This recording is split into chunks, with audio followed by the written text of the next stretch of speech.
Zangmini CC kremi menga shunaqa yoqdi. Doimiy ishlatayotganimdan yarim o'zi tugadi, qaranglar. Eng hayron qolgan joyim buni rangi hammaga tushib ketaveradi. Hozir qanaqa qilibligini ko'rsataman. Zangmini yuzingizga sponjik bilan sursanglar oq suriladi, barmoq bilan sursanglar bug'doy rang suriladi. Qaranglar, sponjik bilan suryapman. Ko'rasizlarmi, rang meni yuzimga mos bo'lyapti.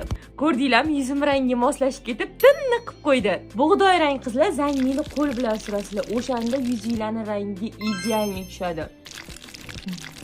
Ko'ryapsizlarmi, yuzimni ikkala tarafiga ham shu zangmi surilgan. O'shaning uchun ishonch bilan bemalol sotaveringlar, hammaning yuziga birdek tushib ketaveradi. To'g'risi men tushunmayapman, bu qanaqa qilib ishlayapti, qayerdan bilyapti, barmoqda suryapmanmi, sponjda suryapmanmi?